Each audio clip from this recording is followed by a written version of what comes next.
नमस्कार सारा अभ्यर्थी मित्रों और दर्शकगण। ग्रोथ माउंट यूपीएससी के द्वारा यूट्यूब प्लेटफॉर्म पर महत्वपूर्ण कानून जिन्होंने आज के भारत के निर्माण में बहुत ही अहम भूमिका निभाई हो, उसकी एक विशेष श्रृंखला में मैं हूं आपके साथ ध्रुव जानी। आज इस विशेष श्रृंखला के 40वें उपाख्यान में हम लोग खड़े हैं और जो पुस्तक आपको दृश्यमान है, जो कि इस श्रृंखला का आधारभूत पुस्तक है, बहुत ही अति महत्वपूर्ण है, प्लस फाइनली डिजाइंड है, फाइनली क्राफ्टेड है, मात्र और मात्र संधि सेवा एवं अन्य प्रतियोगिता परीक्षाओं की तैयारियों के लक्ष्य है। बहुत ही महत्वपूर्ण है। जो माहिती है इसमें इकट्ठी की गई है, उसको हम लोग आपके तरफ आपके जो है प्रति प्रेजेंट करने का प्रयास कर रहे हैं। और इस पुस्तक में, जैसे ये पुस्तक 12 विभागों में विभाजित है, तो हम लोग फिलहाल छठे भाग के तहत हम लोग चल रहे हैं। छठे भाग में लगभग 18 कानून समाहित है, जिनमें से आज हम लोग 12वें या 13वें कानून के बारे में बात करने वाले हैं, जिसका टाइटल आपको दृश्यमान है, the mental health care act 2017, यानी कि मानसिक स्वास्थ्य संबंधी जो कानून है, जो कि भारत में मौजूद नहीं था, और था तो उनका जो फॉर्म था वो कंड्यूसिव नहीं था, तो उसके बारे में हमें चर्चा करनी है। सेम मोडस ऑपरेंडी से चीज़ों को देखेंगे। सबसे प्रथम बैकग्राउंड, उसके इंट्रोडक्शन की बात करेंगे, बैकग्राउंड को देखेंगे, फिर बाद में ऑब्जेक्टिव्स व इंपॉर्टेंट प्रोविजंस के बारे में देखेंगे, and after all we will discuss its criticism and importance as well. शुरू करेंगे आज की मूल चर्चा इसके इंट्रोडक्शन से। देखिए, सारी चीज़ें यहाँ स्मार्ट आर्ट के फॉर्म में आपके सामने है, ताकि चीज़ों को प्रिसाइसली समझा जा सके। साथ ही में यहाँ जो समय संसाधन है उनकी बर्बादी ना हो, और थर्डली आप जो है वो स्क्रीनशॉट भी ऐसे मुद्दों का ले सकते हो कि तो आपको एक ओवरऑल जो है डिस्क्रिप्शन मिल सके। Plus we are working on website. बहुत ही जल्द हमारी वेबसाइट जो है वो शुरू होने वाली है, लॉन्च होने वाली है, तो वहाँ से भी आप माइंड मैप्स के जो पीडीएफ्स है वो अच्छी तरीके से डाउनलोड कर सकते हैं। तो फिलहाल शुरू करेंगे। 4 बिंदु देखने हैं। सबसे प्रथम बिंदु कहता है मच नीडेड सेंट्रल लेजिस्लेशन, यानी कि यह एक केंद्रीय स्तर का विधेयक है, केंद्रीय स्तर का कानून है, that tries to respond to a long standing unanswered issue of mental health care. Yes, Bharat में कई सारी समस्याएं हैं, मगर इनमें एक बड़ी समस्या है मानसिक स्वास्थ्य। भारत की जो आबादी है वह, उसका मानसिक स्वास्थ्य है वो बहुत ही महत्वपूर्ण है, क्योंकि अगर आर्थिक वृद्धि की बात करें, आर्थिक विकास की बात करें, तो वहाँ मानसिक स्वास्थ्य का जो अभिनय है वो बहुत ही क्रिटिकल है, बहुत ही आप कह सकते हैं कि महत्वपूर्ण है, अति संवेदनशील है। तो इसीलिए भारत व उसके पॉपुलेशन का मेंटल हेल्थ केयर पॉजिटिव होना चाहिए, अच्छा होना चाहिए, ना कि नेगेटिव, ना कि डिप्रेसिव। प्लस यह जो प्रश्न था वो भी लॉन्ग स्टैंडिंग था, अनआंसर्ड था, यानी कि इस प्रश्न के सामने कोई उत्तर जो है वो सरकारी नेतृत्व के द्वारा नहीं दिया जा रहा था। Then after, law establishes an institutional mechanism to manage the change of mental health care. Institutional mechanism यानी कि एक संस्थाकीय एक मैकेनिज्म का प्रदान यहाँ इस कानून ने किया। तो अपने आप में ये एक संरक्षण की बात हुई, मानसिक स्वास्थ्य और उसको लेकर जो संरक्षण है वो यहाँ इस कानून के द्वारा प्रदान किया गया in the form of institutional mechanism. Then after, mental health is critical for economic development of the country, जिसका जिक्र हमने किया। आर्थिक वृद्धि व आर्थिक विकास के लिए मानसिक स्वास्थ्य जो है भारत की आबादी का, भारत का यानी कि उसकी आबादी का, प्रति व्यक्ति का निजी तौर पे वो बहुत ही महत्वपूर्ण है। Then after, India is facing increasing mental health burden. Yes, आज की अगर बात करें तो कुछ रिपोर्ट्स, कुछ अहवालों में हमें ये चीज़ें जानने को मिली है कि आज भारत जो है वो बहुत ही खराब दौर से गुजर रहा है। अगर मानसिक स्वास्थ्य की दृष्टि से देखें तो ये दौर जो है वो बहुत ही खराब है। देखेंगे कैसे है। सबसे प्रथम, according to World Health Organization, India accounts for about 17% of suicides, of total suicides in the world. Yes, अगर पूरे विश्व में 100 सुसाइड हो रहे हैं तो उसमें से 17 जो है वो तो केवल भारत के ही है, भारत में ही हो रहे हैं। तो बहुत ही ज़्यादा दर है, और जो तीव्रता है वो भी बहुत ही ज़्यादा है। तो यहाँ से हम कह सकते हैं कि भारत की आबादी का जो मानसिक स्वास्थ्य है वो दुर्बल है, वो मजबूत नहीं है। Then after, around 7.5% of Indian suffer from some kind of mental disorder. Yes, around 7.5%, यानी कि यह एक अप्रोक्सीमेशन है, यह एक अंदाज है, और काफ़ी सारे अहवालों को, उनके निष्कर्षों को मिला के यह अंदाज जो है वो निकाला जाता है। India is only 4000 medical professional specialising in taking care of patients with such disorder. Yes, Bharat में जो फिजिकल जो डिजीज है, फिजिकल बीमारियां हैं, उनके स्पेशलिस्ट आपको मिलेंगे, मगर जो मानसिक स्वास्थ्य है उनको, उनके साथ संबंधित जो बीमारियां हैं उनके विशेषज्ञ डॉक्टर्स जो है वो भारत में नहीं है। बहुत ही उनका क्रंच है, यानी कि लैक है, और मात्र 4000 से कम प्रोफेशनल्स भारत में है। In India only 20% of total mental ill patients get treatment. Yes, ये भी एक बहुत ही बड़ा मुद्दा है, क्योंकि आमतौर पे किसी भी व्यक्ति को उसका मानसिक स्वास्थ्य दुरुस्त है वो मालूम ही नहीं होता। ट्रीटमेंट तो बहुत ही दूर की बात है, प्लस जिनको मालूम होता है उनकी भी ट्रीटमेंट नहीं होती, उन तक भी ट्रीटमेंट जो है वे भी ट्रीटमेंट तक नहीं पहुंच सकते। आई एम सॉरी, ठीक है। तो इन सारी चीज़ों की वजह से आज भारत का जो मानसिक स्वास्थ्य के क्षेत्र में जो हाल है वो बहुत ही खराब है। एक्चुअली वो जो हाल है वो बेहाल है। तो ये बात रही यहाँ इंट्रोडक्शन की। अब अगर बैकग्राउंड की बात करें तो दो चीज़ें हैं, प्री इंडिपेंडेंस है, पोस्ट इंडिपेंडेंस है। प्री इंडिपेंडेंस कॉलोनियल लेगेसी है, हमें सबको मालूम है। ब्रिटिशरों ने यहाँ 200 वर्ष राज किया अपनी अपनी तरीके से, अपने अपने हेतु के लिए, अपने अपने फायदे के लिए। यहाँ कई सारे जो है ऐसे संगठन, कई सारी ऐसी मशीनरी, कई सारे जो है ऐसे निगम या ऐसी बॉडियाँ बनाई गई ताकि अलग अलग क्षेत्रों में उन प्रश्नों का समाधान हो सके। तो ये भी एक प्रश्न था मानसिक तनाव का या जो है मानसिक स्वास्थ्य का।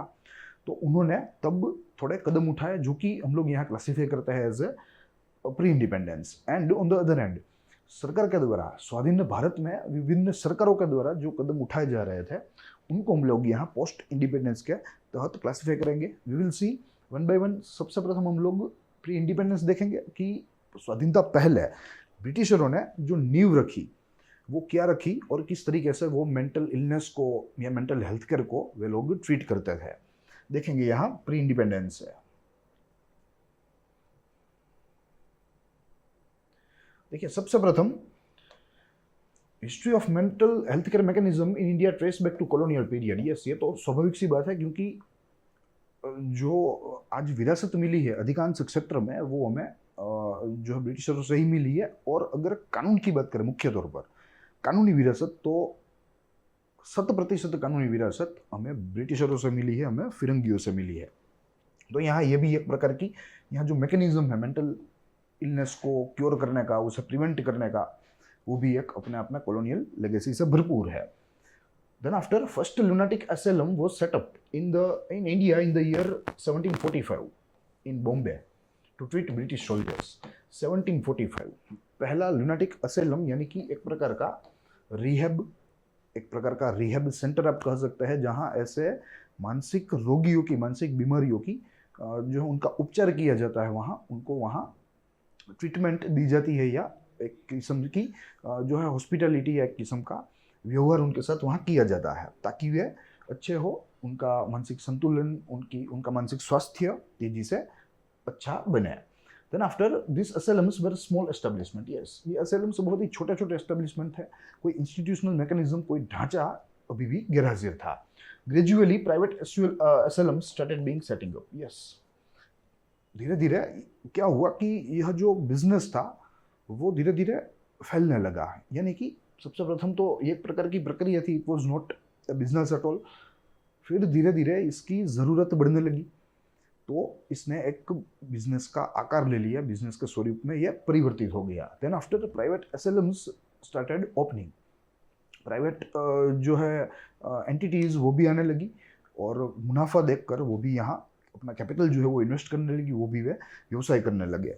तब जाके ब्रिटिश जो है जो आधिपत्य था उनको ये मेंटल इलनेस या मेंटल हेल्थ केयर के बारे में कानून घड़ने की ज़रूरत उत्पन्न हुई। देखेंगे, British government needed to enact legislation for regulation, क्योंकि अब प्राइवेट असाइलम्स भी खुलने लगे, यह एक प्रकार का व्यापार बन गया जो कि बहुत ही मुनाफे वाला था। First lunacy act 1855 enacted. Yes, it was the first act in the history of India, या in the history of modern India कह सकते हैं कि first lunacy act was implemented या enacted. Then after in 1912 Indian lunacy act passed. ये तो ब्रिटिशरों के संसद में पारित किया गया विधायक था, मगर यहाँ भारत में सबसे प्रथम बार भारत के लिए 1912 में लुनेसी एक्ट पारित किया गया। It brought out many changes. इस एक्ट के तहत अगर कंपेयर करें दोनों को तो there were many changes. based on Lunacy Act 1845 of the world, yes, and this act was based on the Lunacy Act of England, which was passed in the year 1845 in their parliament for their own territory.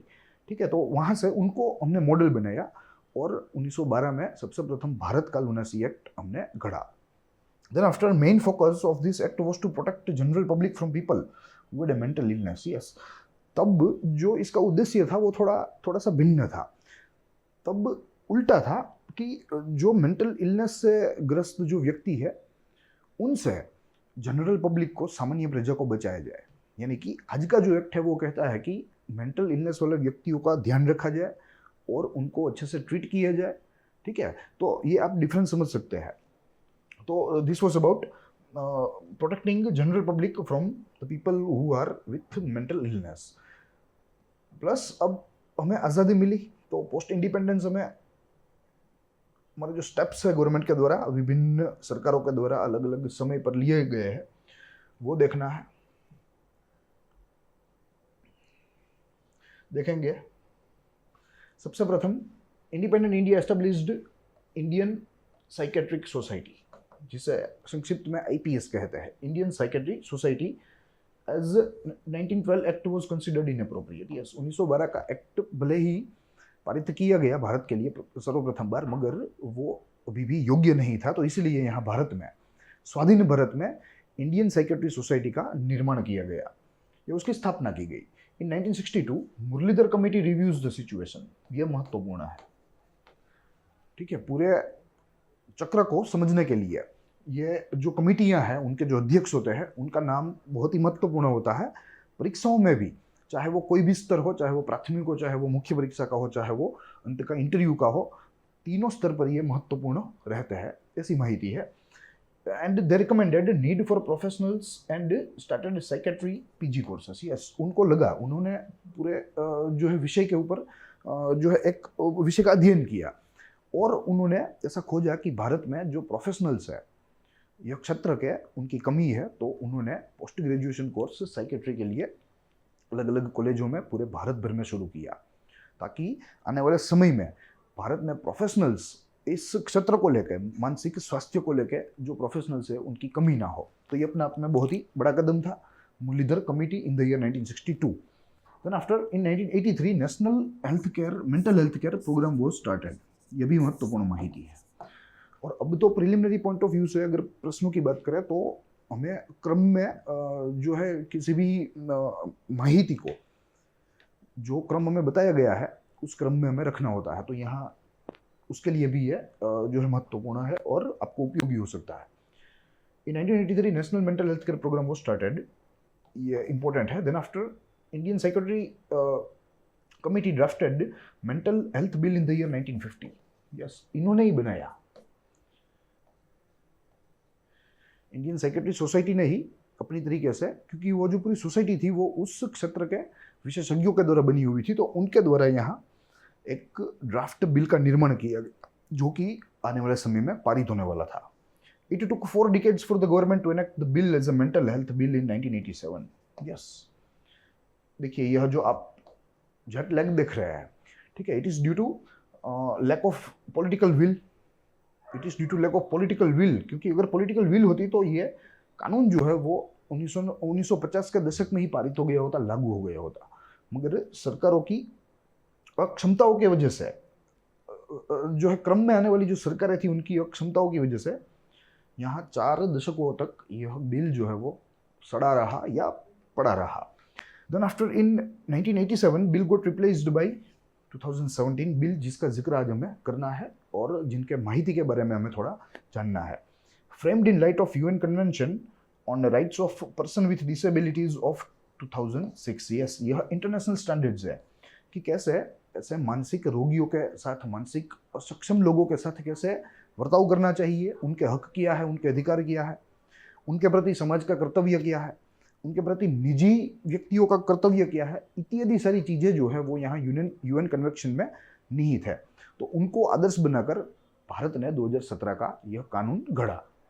On 7 July 2018 act applied. Yes, पारित 2017 में हो गया था, मगर इसका application 2018 और 18 के 7वें महीने की 7वीं तारीख से शुरू हुआ था। तो ये कुछ माहितियाँ हैं जो कि इसके बैकग्राउंड के लिए हमें थोड़ी महत्वपूर्ण है। अब यहाँ से हमें उद्देश्य के साथ महत्वपूर्ण प्रावधान देखने हैं, साथ ही में आगे चलकर क्रिटिसिज्म व इम्पोर्टेंस की भी बात करनी है। We will be going through the objectives first. देखेंगे the main objectives of the act are to provide care and services to the person suffering from mental illness. Yes, जो ब्रिटिश कालीन समय में जो कानून बनाया गया था उसका मूलभूत उद्देश्य था समाज को बचाना ऐसे मानसिक रोगियों से। मगर यहाँ मानसिक रोगियों को एक प्रकार की वामता देना, एक प्रकार का जो है उनके प्रति जो है एक प्रकार का कर्तव्य का भाव उत्पन्न करना, वो सारी चीज़ें यहाँ इस नए मॉडर्न एक्ट में निहित है।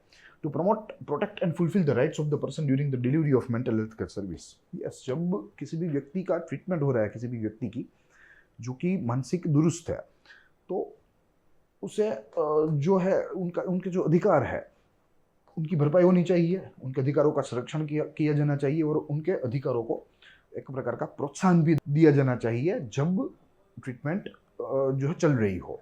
Then after to remove the stigma attached to such mental health issue.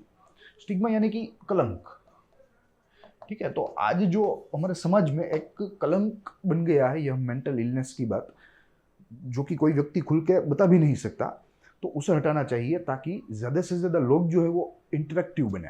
जो मानसिक दुरुस्ता से पीड़ा रहे हैं वो एक प्रकार से इंटरेक्टिव बने, ज़्यादा इंटरेक्टिव बने, वो यहाँ कहने की बात जो है की गई है या इसकी कल्पना की गई है। Then after to fulfil international obligations which are envisaged in 2006 UN Convention for the Protection of Rights of Persons with Disabilities। तो उसको भी यहाँ ख्याल रखना है। ये भी एक एक्ट का जो है कई सारे उद्देश्यों में से एक है। Then after we need to go through important provisions. देखेंगे एक्सटेंट अगर बात करें तो it extend to whole of India. Mental illness which is defined in section 2(s), it means substantial disorder of mood, thinking orientation, perception, memory that grossly damages behavior, judgment, capacity to recognize reality or ability to meet the ordinary demands of life, mental conditions associated with the abuse of alcohol and drugs, but does not include mental retardation।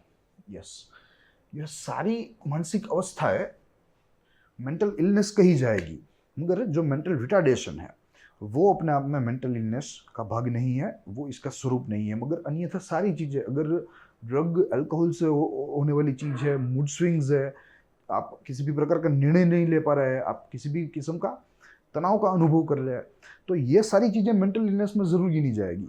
मगर mental retardation वो यहाँ नहीं गिना जाएगा, उसे अलग रखा गया है।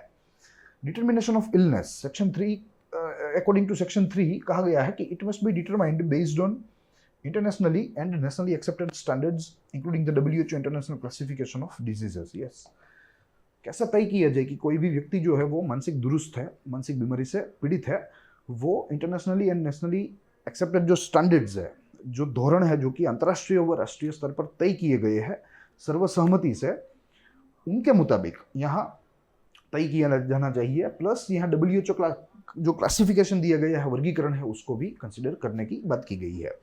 It must not be determined based on economic, political, social status or a person of membership of a racial, cultural or social group which does not affect the mental health of a person। yes, ये सारी ऐसी चीज़ें हैं जो कि अपने आप में जो मनुष्य है उसके मानसिक स्वास्थ्य के साथ कोई संबंध ही नहीं रखती है। तो ऐसे आधार पर कतई किसी भी व्यक्ति को मानसिक दुरुस्त या मानसिक स्वस्थ घोषित नहीं करना चाहिए, तय नहीं किया जाना चाहिए। Non-conformity with moral, cultural and social values prevailing in the community। Then after capacity to make healthcare and treatment diseases, section 4, every person including the person suffering from mental illness must have the right to make healthcare and treatment decision। yes, अगर इतनी अवस्था में हो कि किसी भी किस्म का निर्णय ले सके, अच्छा अपने लिए फायदेमंद निर्णय ले सके, तो तब तक उन व्यक्तियों को अधिकार मिलना चाहिए निर्णय लेने का। मगर एक बार जब निर्णय नहीं ले पा रहे हैं तो उनका कोई नॉमिनी है, उनका कोई गार्डियन है, उनके द्वारा निर्णय जो है प्रक्रिया जो है वो की जाती है। मगर जब तक ले सके तब तक उनका अधिकार बनता है। यहाँ understand information relevant for decision making on admission of treatment और personal assistance, foresee consequences in the case of lack of decision making or communicate decision through any kind of means of communication। yes, तो ये सारी चीज़ है, जब तक ये कर सके कोई भी पीड़ित व्यक्ति मानसिक तनाव से, मानसिक जो है किसी भी किस्म की अस्थिरता से पीड़ित व्यक्ति जो है वो यह सारी चीजें कर सकता है जब तक उसकी क्षमता है। ये बात यहाँ सेक्शन 4 में दी गई है। तो ये भी एक प्रकार का राइट है उनका, ठीक है। और ये राइट को प्रमोट करने के लिए ये सेक्शन में ऐसे प्रावधान रखे गए हैं। Then after advance directive, every adult has a right to make an advance directive specifying ways the person wishes or not wishes to be cared and treated for mental illness and nominated representative. Later decision by such a person must override such advance directives. Yes.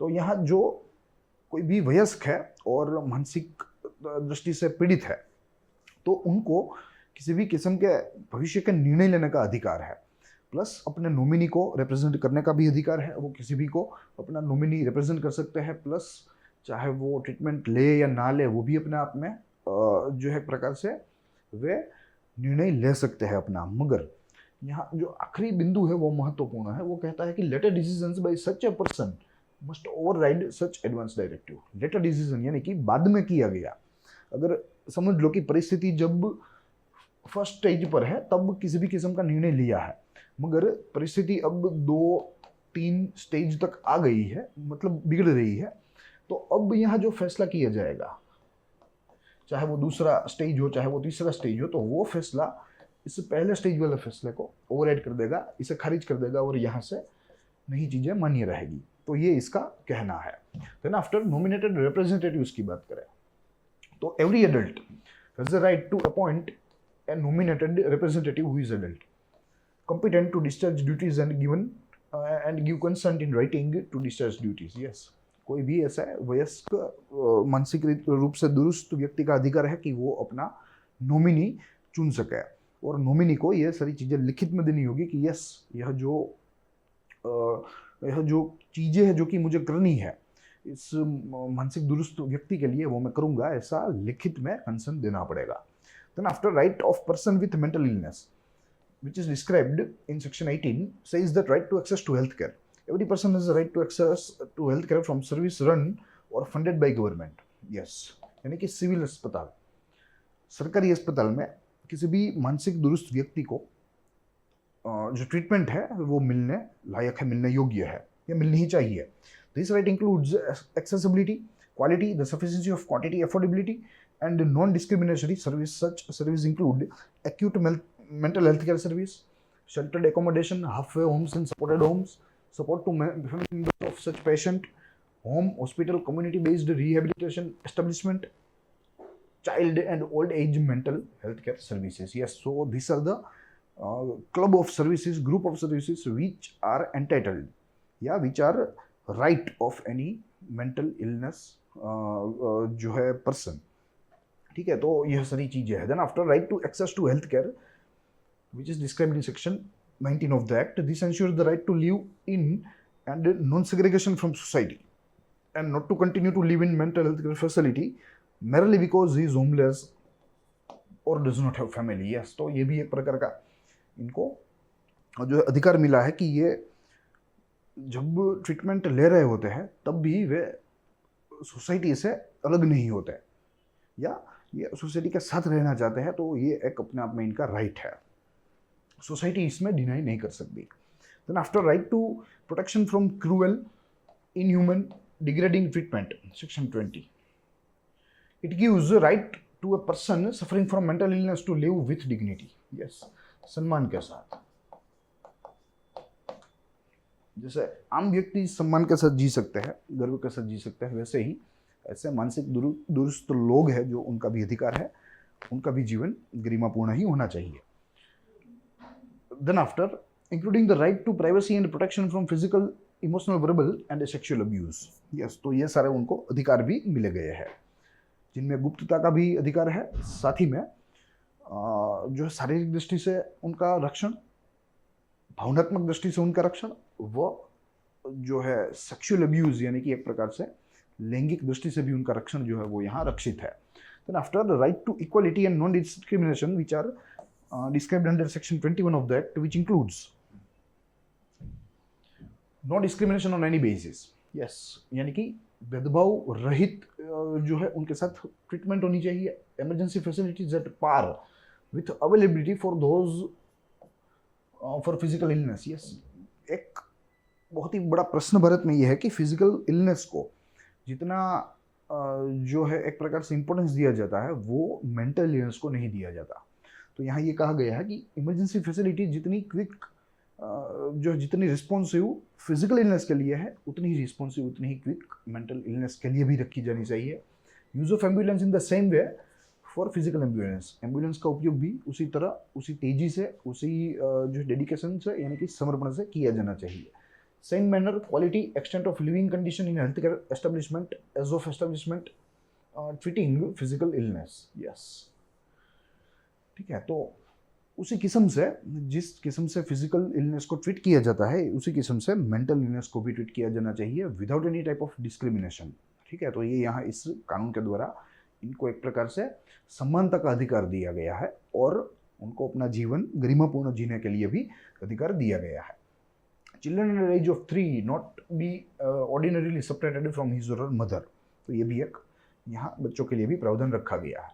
Then after right to information which is dealt in section 22 of the section says it includes information related to provision of this law relating to admission of healthcare facility, right to apply for a review of admission to the board, nature of illness and treatment of plan, all information in language comprehensible by those getting services. Yes, तो ये सारी चीज़ें हैं जो कि कोई भी जो बीमार व्यक्ति है मानसिक रूप से उसे अगर जाननी हो तो उसे जानने दी जाती है।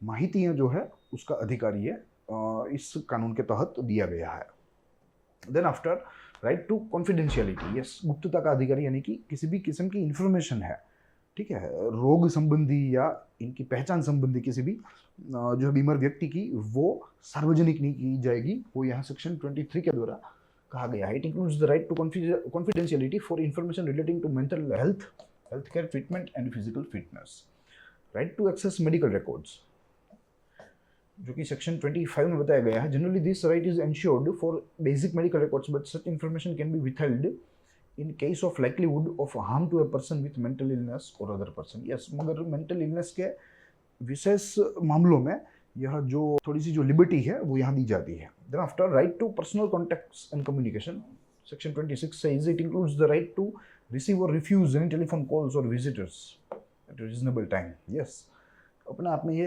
अधिकार है कि अगर कोई पीड़ित व्यक्ति है जब ट्रीटमेंट के तहत है, अगर निहित समय में उनको कोई मिलना या तो भी वो जो है विजिट को अगर वो डिनाई करना चाहे तो वो कर सकते हैं, उसको पूरा अधिकार है। Right to legal aid under section 27 says the person with mental illness is entitled to free legal aid under Legal Service Authority Act 1987 यानी कि नालसा के तहत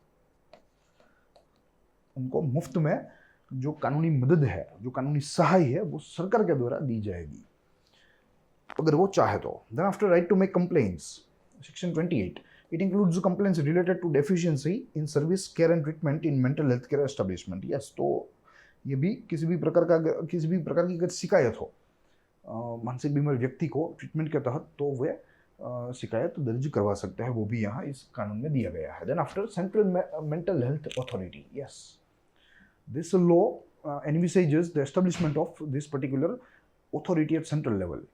देखेंगे कौन सी चीज़ों के साथ ये डील करेगी। The central government may establish it with the secretary to the Department of Health and Family Welfare as its ex officio chairperson, यानी कि जो है आम दृष्टि से जो कोई भी सेक्रेटरी होगा department of health and family welfare का वही यहाँ इसका चेयरमैन बनेगा।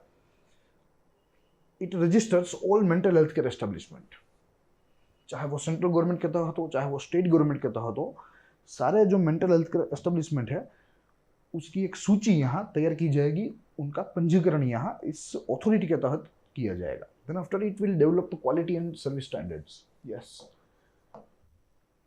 by keeping model international model they will develop our own. Then supervise all establishment under central government and receive information on deficiency. To supervise यानी कि monitor करना इनके कार्यों को। maintain a national register for all clinical psychologists, nurses and social welfare. Bharat में जो psychologist हैं उनकी एक सूची तैयार करना, उनका एक राष्ट्रीय रजिस्टर तैयार करना। ट्रेन ऑल प्रोफेशनल्स, यस, जो प्रोफेशनल्स इस क्षेत्र के उनकी तालीम अच्छी करना, अच्छे से अच्छी करना। Advise the central government on mental health care issues and service, yes, central government को भी जो है दिशा दिखाना है, टॉर्च बेरर बनना जब इस क्षेत्र में सेंट्रल गवर्नमेंट को किसी भी दिशा की जरूरत हो या कोई सुझाव यहाँ इस अथॉरिटी के द्वारा जो है लाए गए हो। Then after state mental health authority, तो स्टेट गवर्नमेंट में establish it with the secretary of department of health of state governments, yes, same चीज है मगर राष्ट्रीय स्तर पर है। As it's ex officio chairman it has the same function in relation to the state, yes. केंद्रीय जो अथॉरिटी है वो जो केंद्रीय स्तर पर करेगी वो राज्य की अथॉरिटी राज्य के स्तर पर करेगी, ये बात बहुत ही सिंपल है। And after Central Mental Health Authority Fund and State Mental Health Authority Fund, it includes grants and loans by appropriate government, charges and fees received by the authority, and all sums received by the authority from other sources. Yes, तो ये इसकी मूल आय है। Then after mental health establishment, no such establishment can run without a registration with authority on the fulfillment of minimum standards laid down by the authority. Yes, no center can run without registration with the authority. ठीक है, तो ये बहुत ही बड़ी बात है।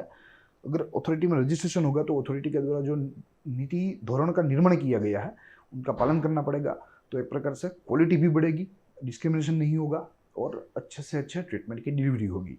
तो ये एक यहाँ अच्छा प्रावधान है। फिर मेंटल हेल्थ रिव्यू बोर्ड, इसका भी गठन करने का यह एक्ट के द्वारा ही सुझाव दिया गया है। The state authority shall constitute such boards in such number, location and jurisdiction as the state authority deems fit, yes, यानी कि ये सबसे प्रथम तो राज्यों के ऊपर जिम्मेदारी है कि ऐसे निगमों का निर्माण किया जाए, ऐसे बोर्ड्स का निर्माण करे जो कि मेंटल हेल्थ केयर रिव्यू करे, उसका मूल्यांकन करे। साथ ही में यहाँ राज्य को ही यह एक प्रकार से डिस्क्रिशन पावर दिया गया है कि जैसे आपको ठीक लगे कि जो है जिले के स्तर पर करना है, ब्लॉक लेवल पर करना है, डिवीजन के लेवल पर करना है, which includes number of district, ठीक है, तो उस तरीके से आप जैसे आपको ठीक लगे वैसे आप इसका निर्माण कर सकते हैं। Such a constitution of boards by the state authority must be following rules notified by the central government, yes, central government के द्वारा कुछ नियम बनाया गया है कि अगर राज्य ऐसे रिव्यू बोर्ड्स का निर्माण करे तो ये बोर्ड्स कैसे होने चाहिए, ये कुछ नियम इस प्रकार से देखेंगे। Any person who is agreed by the decision of mental health care establishment or whose right under the act are violated can make application of the board for redressal, yes। तो बोर्ड का कार्य क्या होगा? According to central government, it will be a grievance redressal authority, शिकायत समाधान यह एक प्रकार की अथॉरिटी होगी, सत्ता होगी। All proceedings before the board are deemed as judicial proceedings, yes। Dispute का जो प्रोसीडिंग्स इस बोर्ड के तहत जो है जिनकी सुनवाई होगी, जिनकी प्रोसीडिंग्स होगी, वो अपने आप में जुडिशियल प्रोसीडिंग्स कहलाई जाएगी, यानी कि न्यायिक प्रक्रिया ही कही जाएगी। The board shall endeavour to hear and dispose the same in 90 days, yes, ये बोर्ड के ऊपर जिम्मेदारी है 90 days में, यानी कि फास्ट ट्रैक ग्रीवेंस रिड्रेसल का एक प्रयत्न यहाँ किया गया है।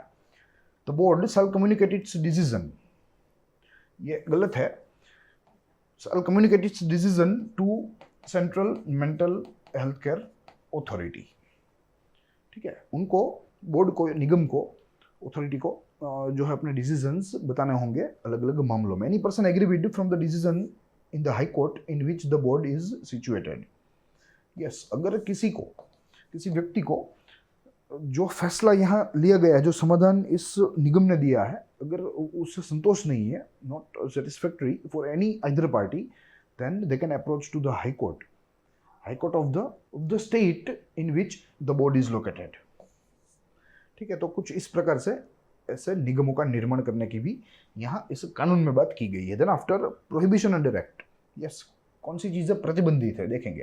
Prohibited procedures, electroconvulsive procedures without anaesthesia और muscle relaxants, electroconvulsive procedures on minors, sterilisation of men and women and change in any manner, yes. तो यह सारी प्रक्रिया है जो कि अपने आप में प्रतिबंधित की गई है इस कानून के तहत। किसी भी मानसिक बीमार व्यक्ति को यह सारी चीज़ें जो है वो नहीं देनी चाहिए या उनके ऊपर कोई प्रयोग नहीं करना चाहिए। Psychosurgery, no psychosurgery to be performed except on the consent of the such person and approval of the board, board का अप्रूवल, फिर बाद में ही साइकोसर्जरी जो है करनी होगी।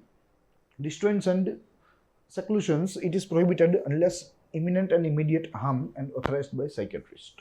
Yes, तो ये सारी साइकोलॉजिकल जो क्रिया है जो कि अपना आप में मेंटल इलनेस को, मेंटल डिसऑर्डर को कम करने के लिए यूज होती है, मगर अपने आप में रिस्की है, इसलिए यहाँ प्रतिबंधित की गई है।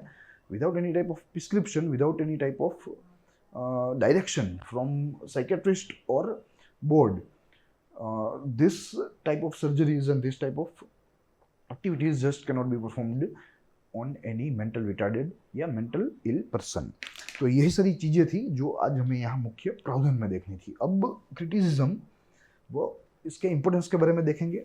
दोनों चीज़ें तैयार है। सबसे प्रथम क्रिटिसिज्म की बात करेंगे, फिर बाद में इम्पोर्टेंस की यहाँ चर्चा करेंगे। अगर क्रिटिसिज्म की बात करें तो question of unavailability of resource remain unanswered. Yes, यहाँ जो बातें की गई, जो फंड की बातें की गई, मगर जो रिसोर्स है वो तो बहुत ही जो है कम है। इस क्षेत्र के लिए, इस क्षेत्र के उत्थान के लिए जो रिसोर्सेस आवंटित होते हैं वही अपने आप में कम होते हैं, तो ये एक फिर से अनआंसर्ड क्वेश्चन बन गया। Then after, no plans to increase resource availability और manage available resource efficiently. Yes, इस कानून में आश्चर्य से संसाधनों का उपयोग कैसे किया जाए, कैसे असरकारक रूप से जो आज पर्याप्त या प्राप्त संसाधन है हमें, उसका कैसे असरकारक रूप से एक प्रकार से उपयोग किया जाए, वो यहाँ इस कानून में नहीं दिया गया। ये इसका दूसरा बड़ा डिमेरिट है या टीका है। देन आफ्टर, आईपीसी 309 यानी कि attempt to suicide decriminalised, rehabilitation becomes important. Yes, IPC की जो धारा थी 309 जो कि आत्महत्या का प्रयास जो क्रिमिनलाइज थी, जो एक प्रकार की क्रिमिनल एक्टिविटी थी, उसे डिक्रिमिनलाइज किया गया। तो अब रिहेबिलिटेशन उसका जो उसकी जो ज़रूरत है वो भी काफ़ी बढ़ गई, क्योंकि काफ़ी सारे लोगों का जो मानसिक स्तर है, मानसिक संतुलन है, वो बहुत ही जो है खराब हो रहा है। Then after, no provision to introduce curriculum in school education. No provision to introduce curriculum in school education. यह एक्ट स्कूल एजुकेशन में मेंटल इलनेस के बारे में कोई माहिती देने के लिए विचार नहीं कर रहा है, जो करना चाहिए। No mechanism provided for creation of awareness campaign. Yes, awareness campaign ही अपने आप में बहुत ही महत्वपूर्ण है, तो उसके लिए ही कोई प्रावधान यहाँ इस कानून में हमें दृश्यमान नहीं हुए हैं। देन आफ्टर, अगर इंपोर्टेंस की बात करें तो काफ़ी सारा इंपॉर्टेंस है। We will be going one by one. सबसे प्रथम, effective implementation will trigger societal change. Yes, अगर इस एक्ट का असरकारक रूप से अमलीकरण हो तो ये पूरे सोसाइटी का स्वरूप जो है वो बदल के रख देगा। मेंटल इलनेस के संबंधी जो कलंक है, जो स्टिग्मा है, उसे भी उखाड़ कर फेंक देगा, तो महत्वपूर्ण है। It is inclusive and progressive legislation. Yes, ये समावेशी है।